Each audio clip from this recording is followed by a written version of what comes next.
You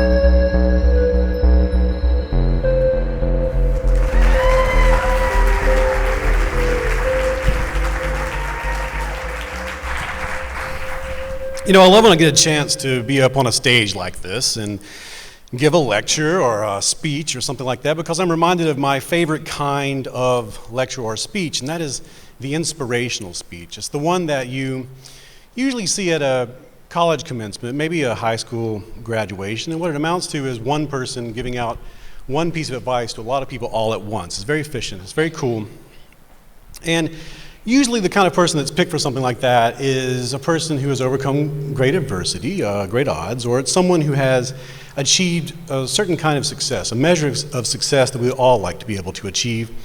And I think that it really illustrates sort of how we seek advice. And we seek advice in a very biased way. We sort of are skewed in the direction of a particular kind of person, and when we do that, we often miss what we're missing. And to explain what I mean, I need to tell you a little story, one of my favorite stories in all of psychology. It doesn't really start out as a psychological story, but we'll get there.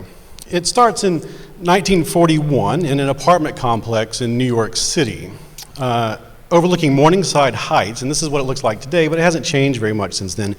Only the cars really have changed. And at the time, people walking around on the street, they couldn't have known that 4 stories above them, a group of mathematical soldiers were engaged in statistical combat, daily creating equations that would both snuff and spare several 100,000 human lives. And the reason for that was because it was war. And war had become more complicated than any one person could ever hope to understand. So many things had just been introduced into the world that were now on the battlefield right away. Things like rockets and radar and sonar and submarines and tank divisions and long-range bomber squadrons. Things that had just been unveiled at the World's Fair were now cracking that world apart. So no commander could be expected to really absorb the battlefield. And it's obvious to modern minds what these people needed were computers.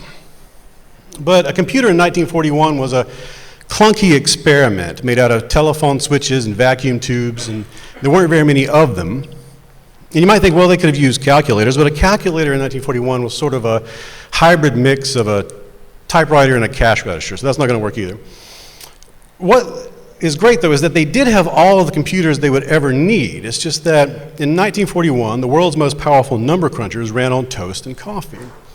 And they were thrilled to find out that they had lots and lots of these brainiacs in the United States, and many of them had just fled from their homeland during the war, and they gathered all of these people together into 11 different research groups.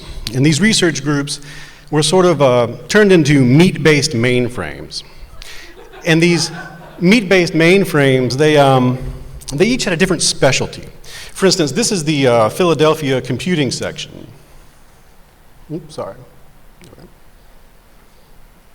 That's the Philadelphia computing section. It's a group of all-women mathematicians who all day long, every day, computed ballistics tables by hand, something that you could probably do today with a desktop computer. And each one of these meat-based mainframes, they became sort of leaves on a new branch of the military known as the Department of War Math, which is not true. I made that up.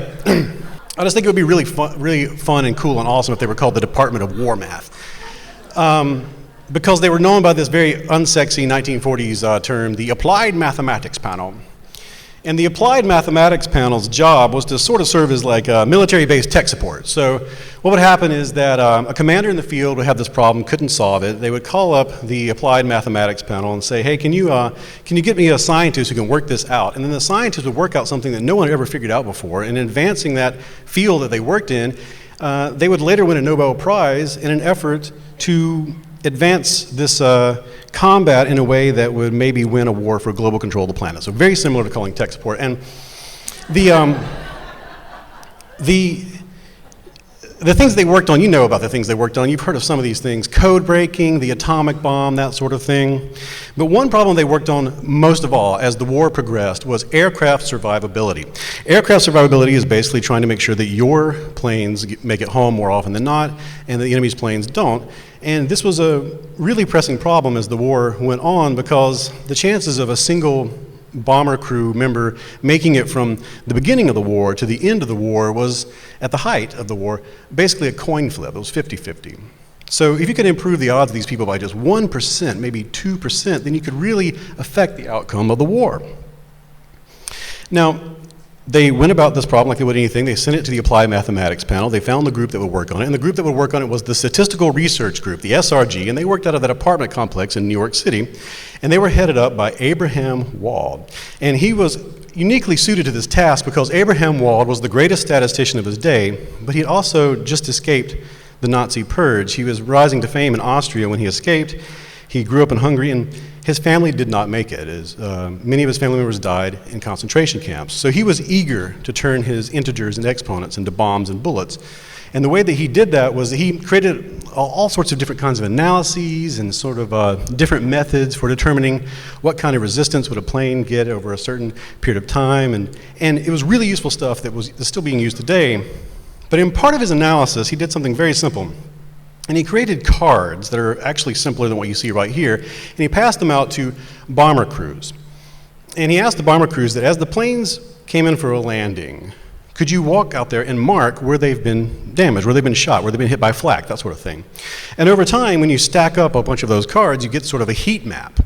And the heat map showed where these planes were receiving the most damage, which was right in the very center, along the tail gunner, and out there on the edges along the wings.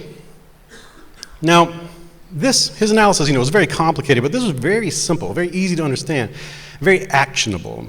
And the commanders saw this as he was putting together his work, and they said, okay, we can use this immediately. Because you can't armor an entire airplane like a tank or it won't take off, but you can put it in these places where they've been damaged, and that's what they began to do, is put the armor in these spots.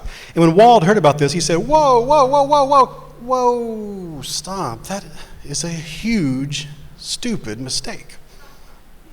And I imagine that they bit down on their cigars, and they looked at Wald, and they said, what are you talking about, Wald? You did a bang-up job with this analysis here. And what he said to them was like, look, okay, these planes made it home, holes and all, which means that you're looking at where a plane can be damaged and make it back to the base. The planes are strongest where they're being damaged. What you're worried about are the planes that didn't make it back. You're missing what's missing. They're not even in your analysis at all. You're skewed in the direction of these survivors. What you need to do is imagine that the planes that didn't get back, that didn't make it home, they were shot where these planes were not. So you need to put the armor where there are no holes. And that's what they did, and it was the right decision, and it helped turn the tide of the war. Now, I hope a question bubbles up in your mind when you think about this. If the stakes could have been this high, I mean, we're talking about the fate of the planet, and they were devoted to not making stupid mistakes. I mean, they invented the Department of War math, right? Then how could they then go ahead and make such a silly and stupid mistake? And could I be making that sort of mistake in my profession or otherwise? And the answer is yes, you are. You make this mistake every day. You've probably made it today. You're probably making it right now.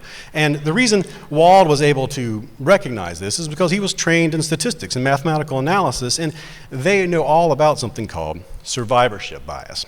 Survivorship bias is the human tendency to focus on survivors instead of whatever you would call a non-survivor, depending on the situation. Now, sometimes that could be the living instead of the dead. Sometimes it could be successes instead of failures. Sometimes it could be winners instead of losers.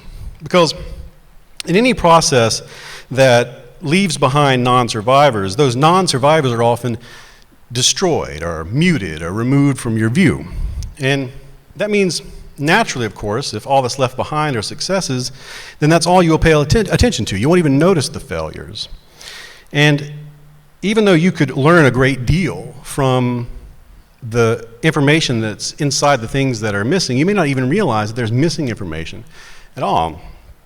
Now, there are some really cool examples of this in our modern life, in everyday life, things that are a lot simpler that help you understand this. One of my favorites is just log cabins, all right? Frontier log cabins. There's a photographer I love. His name is Mike Johnston. He has a blog called The Online Photographer, and he says that he takes pictures of frontier log cabins, and he says when he shows them off to people, they often say to him, wow, look at these log cabins. You know, they really don't know how to make things like they used to.